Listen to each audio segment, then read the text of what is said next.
Bilderberg fue llamado así porque la primera reunión se hizo en 1954 en el Hotel Bilderberg en Osbeek, Holanda.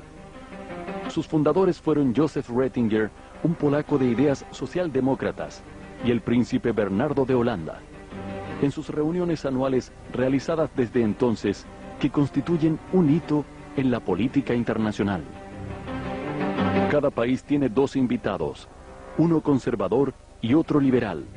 Según el príncipe Bernardo, el grupo nació como una entidad destinada a fortalecer la unidad atlántica del norte, a frenar el expansionismo soviético y a fomentar la cooperación y el desarrollo económico de los países occidentales.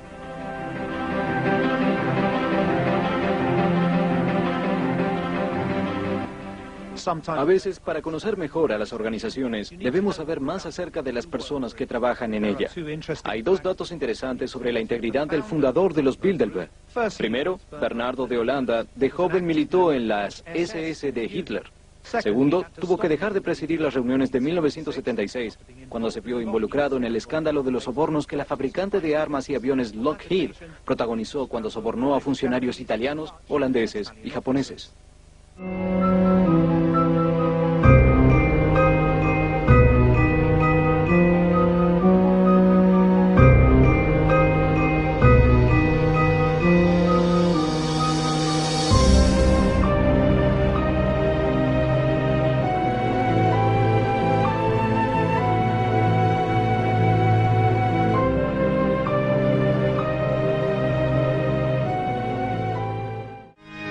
El lugar de reunión, la agenda y los participantes no son secretos, pero sí lo son los tópicos discutidos, ya que la reunión es a puertas cerradas y sus detalles no se publicitan. La conferencia se desarrolla un fin de semana de mayo y dura 3 días, coincidentemente poco antes de la reunión anual del G8. Una caravana de limusinas negras deposita a los invitados en un lujoso hotel o palacio fuertemente custodiado por la policía y los servicios secretos de los países invitados. Entre sus invitados hay financistas, capitanes de la industria, dueños de medios, políticos y gobernantes de Europa y América del Norte. Al observar estas reuniones podemos tener una noción de cómo serán las naciones del futuro. Grupos de poder económico que concentran los medios de producción y el capital en un planeta superpoblado, enfermo de pobreza y con los recursos naturales amenazados. Fueron o son participantes del grupo Bilderberg los presidentes de France Telecom, Coca-Cola, Danone, Heineken, JP Morgan Chase, altos funcionarios de los gobiernos de Estados Unidos e Inglaterra, ministros y primeros ministros europeos y los editores de los diarios El País, La República, Le Figaro, The New York Times, Die Zeit y Wall Street Journal, entre otros. ¿Qué tenemos que pensar cuando una reunión estratégica tiene como participantes a los dueños de los principales medios y sin embargo su temario sigue siendo un secreto? ¿Cuál es la lealtad que deben dichos medios a sus lectores y cuál a esta sociedad secreta de poderosos? La principal teoría conspirativa sobre el grupo Bilderberg sostiene que constituye en realidad un laboratorio de ensayo para las decisiones que los países y corporaciones poderosas tomarán después. Según esta teoría, los invitados exponen sus puntos de vista a las propuestas de los más poderosos. Así, es posible prever cómo reaccionarán en la vida real y adaptar los cursos de acción correspondientes. En defensa del grupo, su último organizador, el vizconde Etienne d'Avignon, ha sido claro al respecto. No pienso que seamos una clase gobernante mundial, porque no creo que exista una clase gobernante mundial. Simplemente somos personas influyentes e interesadas en hablar con otras personas que tienen influencia. Y agregó, cuando nos acusan de ser el gobierno secreto del mundo, les digo que si fuéramos el gobierno secreto mundial, deberíamos estar muy avergonzados de nosotros mismos. La agenda Bilderberg, según sus propias declaraciones de prensa, no es otra cosa que la agenda mundial. Si sus miembros pueden posteriormente imponerla o no, sigue siendo materia de especulación. Los ítems en la agenda Bilderberg suelen ser siempre los mismos: revisión de los acontecimientos mundiales, discusiones acerca de la seguridad en Occidente, debate de los mecanismos políticos y económicos en los países desarrollados, así como discusiones sobre energía nuclear y biotecnología. Otros famosos asistentes a las reuniones del grupo incluyen a Giovanni Agnelli, presidente de la automotriz italiana Fiat, y Henry Kissinger. Bill Clinton, Tony Blair y Angela Merkel lo hicieron antes de llegar al gobierno, al igual que el secretario Kofi Annan, ex secretario general de la ONU. Annan era el esposo de la sobrina de Raoul Wallenberg, el patriarca de la rica familia sueca que apoyó al grupo desde sus inicios.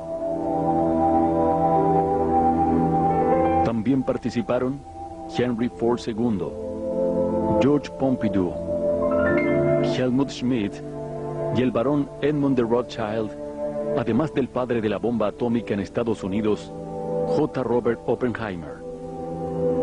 Le siguen Donald Rumsfeld, Alan Greenspan, George Soros, David Rockefeller, la reina Beatriz de Holanda y el senador estadounidense y ex candidato presidencial John Kerry. La lista, aunque incompleta, concentra la mayor cantidad de poder económico y político que jamás haya existido en una organización.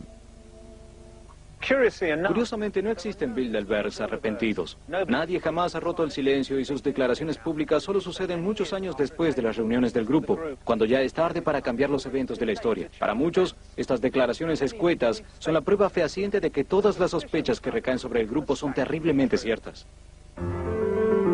Años después de participar en una reunión, George McGee, ex embajador de Estados Unidos en Alemania, dijo que el Tratado de Roma que creó al mercado común europeo nació en las reuniones de Bilderberg.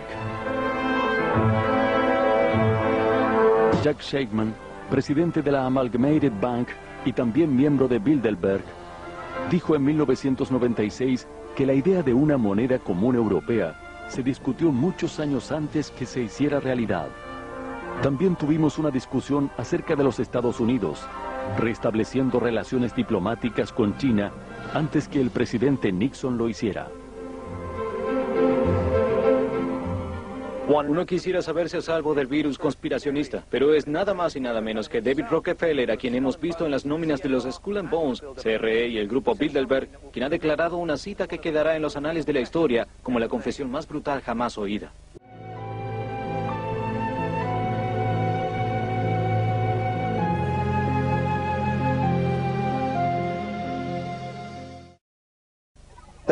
Son demasiadas casualidades para pasar por alto, demasiados indicios de que algo anda horriblemente mal. Después de todo, si nosotros mismos tuviéramos poder, dinero y acceso a información reservada, ¿quién dice que no la utilizaríamos en nuestro propio beneficio? Si seguimos la trama de la historia desde la Revolución Industrial, veremos que existe un encadenamiento de eventos altamente sugestivo, que parece probar la teoría de las conspiraciones, o al menos proveer sólidos argumentos a su favor. Primero, la creciente concentración de capital y recursos en pocas manos privadas como bancos y gigantescas corporaciones multinacionales. Corporaciones que tienen un capital equivalente al PBI de países enteros y cuya propia supervivencia requiere de aumentar año a año sus ganancias a costa de lo que sea. Segundo, la creación de órganos públicos multilaterales de control, que en realidad están compuestos por la suma de intereses privados, como la propia Reserva Federal de los Estados Unidos, el Banco Mundial y el FMI. Tercero, el innegable avance de la privatización, la apropiación privada de los recursos naturales, de la infraestructura de comunicación, de la industria pesada y la defensa, la salud y los sistemas bancarios, alejándolos de las manos del pueblo y entregándolos a las ambiciones garras de las corporaciones privadas. Cuarto, el fenómeno de globalización financiera y cultural, que en realidad no es más que la imposición de la cultura y el capital central sobre los países periféricos. Quinto, la generación de conflictos mundiales y enemigos estereotipados que manipulan la opinión pública y terminan destruyendo cualquier posibilidad de debate u oposición, derivando en la pérdida real y concreta de muchos de los derechos democráticos más elementales. La Ley Patriótica de los Estados Unidos de 2001 es un buen ejemplo de ello. Cuando cunde el pánico, la gente parece aceptar de buen gusto el mayor control.